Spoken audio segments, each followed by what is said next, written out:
A very special good morning to all of you my lovely students। तो कैसे हैं आप लोग? उम्मीद है आप सभी लोग अच्छे होंगे। पढ़ाई भी ज़बरदस्त चल रही होगी। दोस्तों आज की क्लास में हम लोग जीके के महत्वपूर्ण प्रश्न करेंगे जो आपके बिहार और पैरामेडिकल की परीक्षा के दृष्टिकोण से बहुत ही ज़्यादा इम्पॉर्टेंट होगी। तो चलिए मित्रों आज की क्लास को स्टार्ट करते हैं। तो क्लास को स्टार्ट करने से पहले एक छोटी सी रिक्वेस्ट है, यदि आप लोग हमारे चैनल पर नए हैं, पहली बार हैं, तो इस चैनल को सब्सक्राइब कर लीजिए और बेल आइकन को हिट कर लीजिए। चलिए आज की क्लास को अब स्टार्ट करते हैं। तो चलिए बच्चों, पहला क्वेश्चन है आपकी स्क्रीन पे। भारत में सबसे लंबा रेलवे प्लेटफॉर्म कहाँ है? बताइएगा, भारत में जो सबसे लंबा रेलवे प्लेटफॉर्म बनाया गया है वो कहाँ पर बनाया गया है? नई दिल्ली में, पटना में, गोरखपुर में या पुणे में? जल्दी से बताना है। प्रत्येक विद्यार्थी इस क्वेश्चन का जवाब देंगे।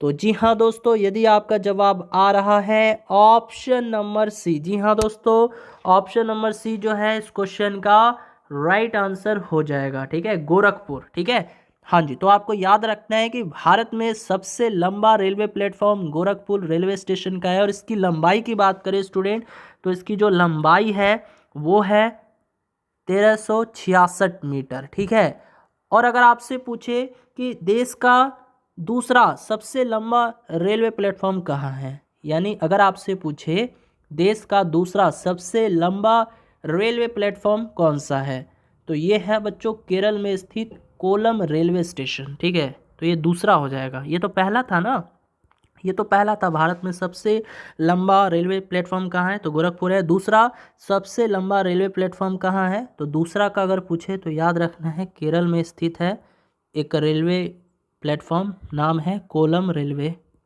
स्टेशन। ठीक है, कोलम रेलवे स्टेशन का प्लेटफॉर्म।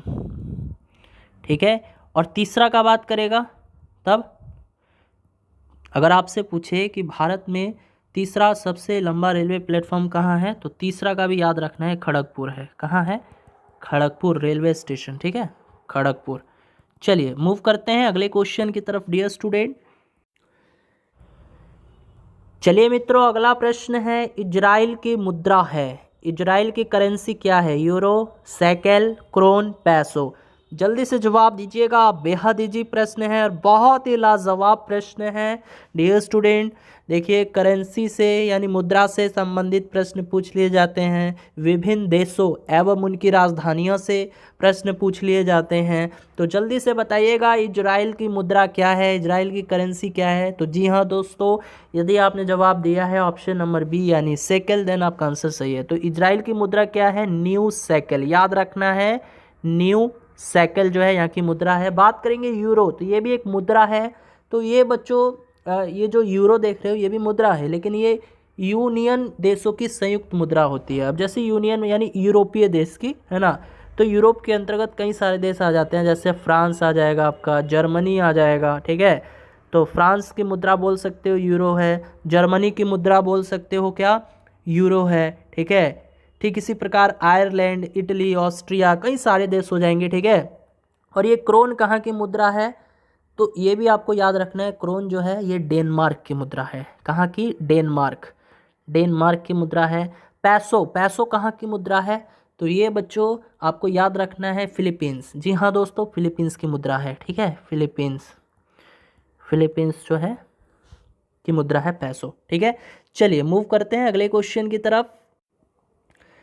चलिए मित्रों, अगला प्रश्न आ चुका है आपके स्क्रीन पे। जकार्ता, जकार्ता इसकी राजधानी है। तो जकार्ता एक देश की राजधानी है, वो कौन सा देश है? Indonesia, Italy, Singapore, Iran? जल्दी से बता दीजिए जकार्ता किस देश की राजधानी है, जल्दी से बताना है। वेरी गुड स्टूडेंट, यदि आपने जवाब दिया है ऑप्शन नंबर ए, जी हाँ दोस्तों, ऑप्शन नंबर ए यानी इंडोनेशिया। तो इंडोनेशिया एक देश है और इंडोनेशिया देश की राजधानी क्या है? जकार्ता है। इटली की देखिए, इटली की राजधानी की बात करेंगे, इटली एक देश है, इसकी राजधानी क्या है? रोम है। क्या है बच्चों? रोम है। सिंगापुर की राजधानी सिंगापुर ही है ना। और यहाँ पे ईरान जो कि एक देश है, तो इसकी राजधानी क्या हो जाएगी? तो याद रखना है ईरान की राजधानी तेहरान होता है, तेहरान। ठीक है, तेहरान होता है, आपको याद रखना है।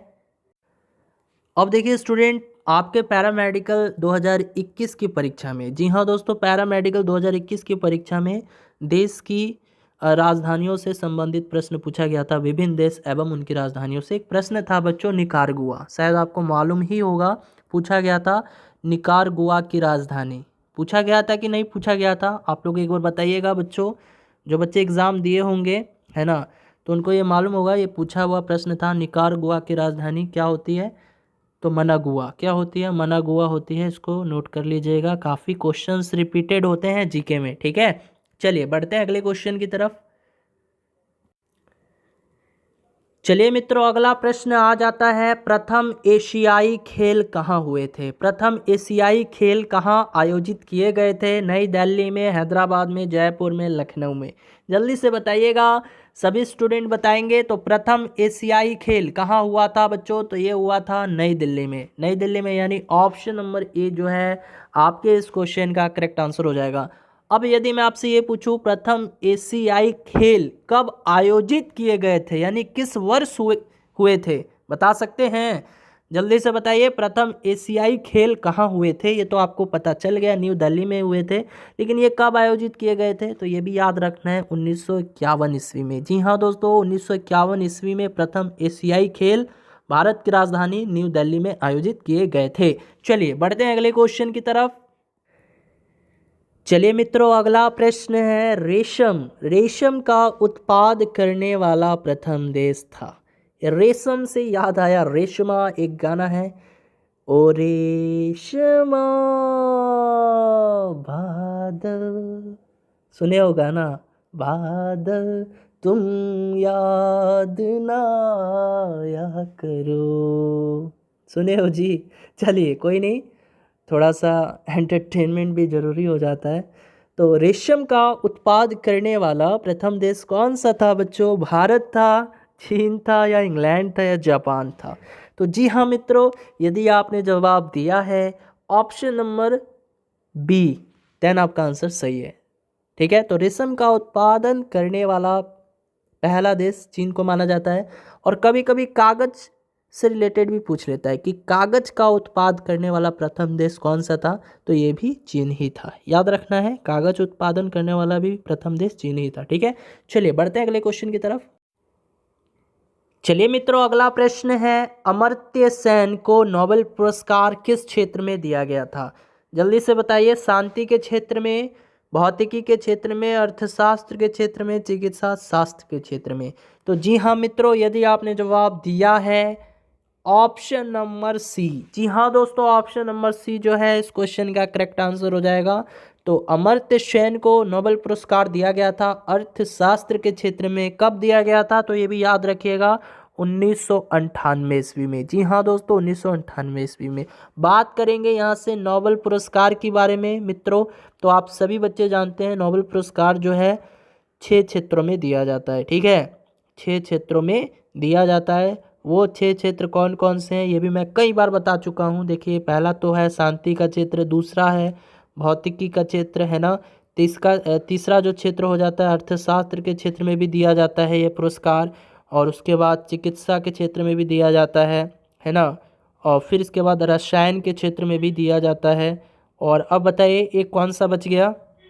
शांति, भौतिकी, अर्थशास्त्र, चिकित्सा, रसायन, और जल्दी से बताइए साहित्य के क्षेत्र में। जी हाँ दोस्तों, साहित्य यानी लिटरेचर के क्षेत्र में भी ये दिया जाता है। ठीक है, चलिए मूव करते हैं अगले क्वेश्चन की तरफ। चलिए बच्चों, अगला प्रश्न आ चुका है, प्लासी युद्ध के समय बंगाल के नवाब कौन थे? सिराजुद्दौला, या मीर जाफर, या मीर कासिम, या इनमें से कोई नहीं? जल्दी से बताना है।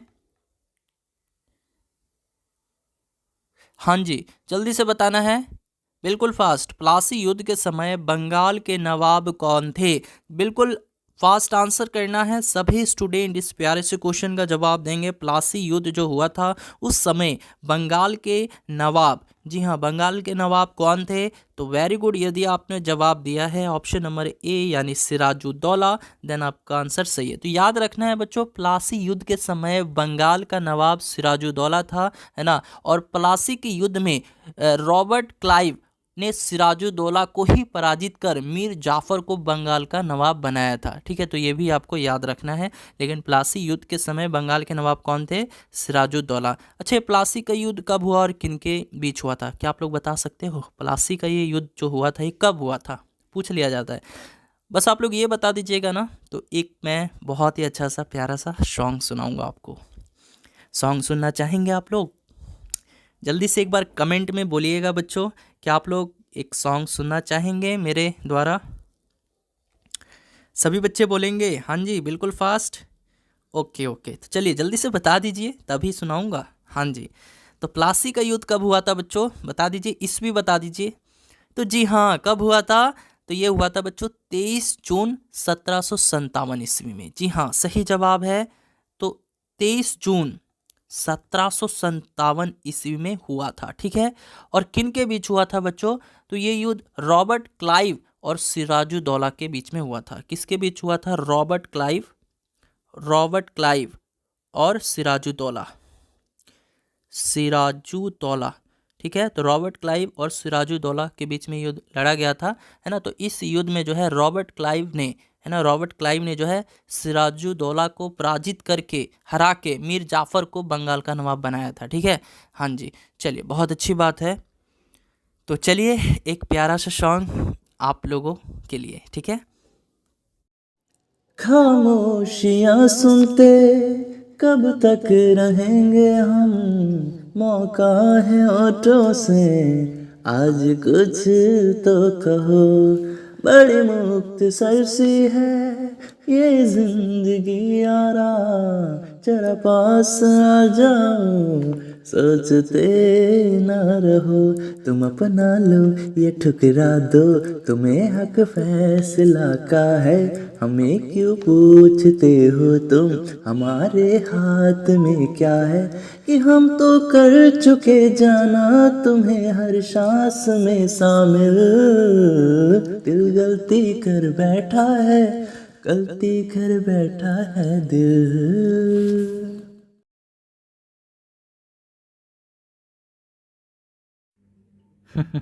Thank you all of you. चलिए बच्चों, अगला प्रश्न आ चुका है। किसके शासन काल में इब्न बतूता भारत आया था? बताना है किसके शासन काल में इब्न बतूता भारत आया था। अलाउद्दीन खिलजी या गयासुद्दीन तुगलक या शेरशाह सूरी या मोहम्मद बिन तुगलक? जल्दी से बताइएगा, बहुत ही अच्छा क्वेश्चन है बच्चों। किसके शासन काल में? जी हाँ, किसके शासन काल में इब्न बतूता भारत आया था? जी हाँ, बिल्कुल फास्ट बताना है। सभी स्टूडेंट बताएंगे जी बिल्कुल फास्ट। किसके शासनकाल में इब्न बतूता भारत आया? जी हाँ, बिल्कुल फास्ट।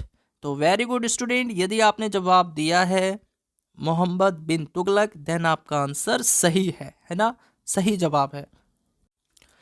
तो बच्चों, आपकी जानकारी के लिए बता दिया जाए, इब्न बतूता जो है ये एक देश मोरक्को है, वहीं से आया था। ठीक है, तो इब्न बतूता मोरक्को का यात्री था जो मोहम्मद बिन तुगलक के शासनकाल में भारत आया था। ठीक है, अब देखिए बच्चों, यहाँ पे बात आई है मोहम्मद बिन तुगलक की, तो एक क्वेश्चन इनसे रिलेटेड और भी हो जाता है।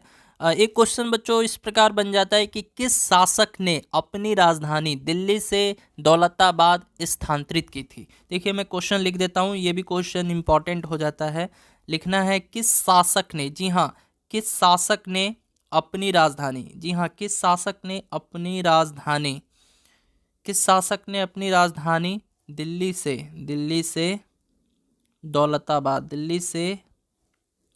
दौलताबाद परिवर्तित की थी, यानी स्थानांतरित की थी? बताइएगा कौन से शासक थे,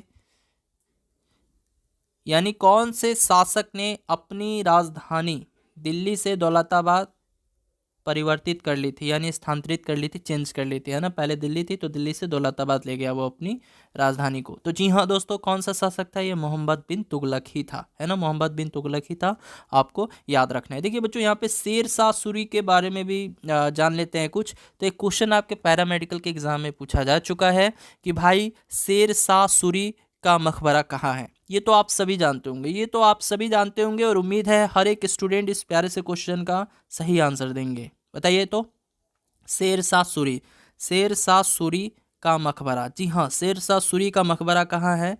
शेरशाह सूरी का मकबरा कहाँ है? तो ये बिहार के सासाराम के ज़िले में है। कहाँ है? सासाराम। बिहार के सासाराम ज़िले में है। ठीक है, शेरशाह सूरी का मकबरा। चलिए बच्चों, बढ़ते हैं अगले क्वेश्चन की तरफ। अच्छा, एक और पूछा था, बीबी का मकबरा कहाँ है? क्या बता सकते हैं आप लोग? बीबी का मकबरा ये कहाँ है? बीबी का मकबरा कहाँ है? बता सकते हैं बीबी का मकबरा?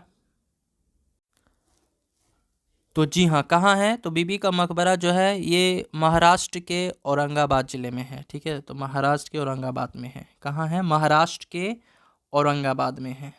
औरंगाबाद, ठीक है, हाँ औरंगाबाद लिख लीजिएगा अच्छे से बच्चों। चलिए बढ़ते हैं अगले क्वेश्चन की तरफ। चलिए बच्चों, अगला प्रश्न आ चुका है आपकी स्क्रीन पे। बहुत ही शानदार क्वेश्चन है।